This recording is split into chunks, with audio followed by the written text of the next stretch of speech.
The Matt Hancock thing's really got me thinking about patterns that I see when I'm working with clients who have an abusive or manipulative person in their life, and they get really confused about, are they a good person or are they a bad person? So on the one hand, they've done these horrendous things, but on the other hand, they can be the life and soul of the party, they can be really generous, they can be really sweet. Who are they really? I don't know what's going on. And everybody else seems to love them. What's happening? I want to talk about how that works.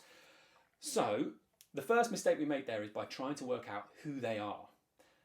That is based on the idea that we hold, which is terrible people who do terrible things it must be obvious. We must be able to see it all the time. And that's just not how it works.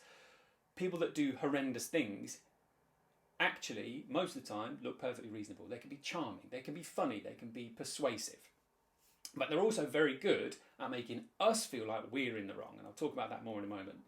But the other thing that they use is the fact that they will be brilliant towards some other people or in some other areas. So your family might love them even though they're treating you really badly behind closed doors. Or if it's your boss that's treating you that way, the boss is above them, absolutely love them, they think the sun shines out of them, that kind of thing. And it can be so confusing, and it traps you because you think everybody else is going to think I'm crazy, they're not going to believe me. And they use this. So some of the manipulative things that you see is saying sorry and then saying, I just want some forgiveness. Now, that's a very subtle manipulative behaviour, because what it does is it suddenly puts you in the position of, now you're the bad guy if you say, actually, I don't forgive you. Because what they can say is, well, I've said sorry, what else can I do? Don't people deserve second chances?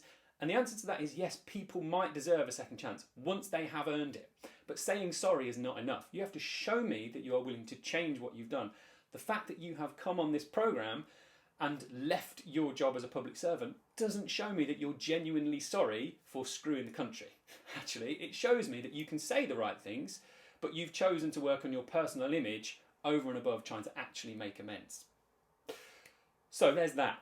Another manipulative thing they'll do is they'll blame their actions on their emotions. So, I just fell in love. How am I supposed to argue with that?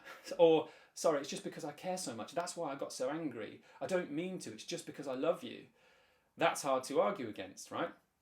And then the final thing they will do is if you show them some emotion, like you're angry with them, they'll say, look, I'm just trying to have a calm conversation.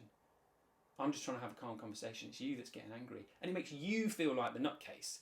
If you are at home in a relationship like that, or you're feeling this way about what's going on here, you are not crazy. The thing to come back to is, how do they treat you all the time? If they show you some really horrendous behaviour, that's all you need to know.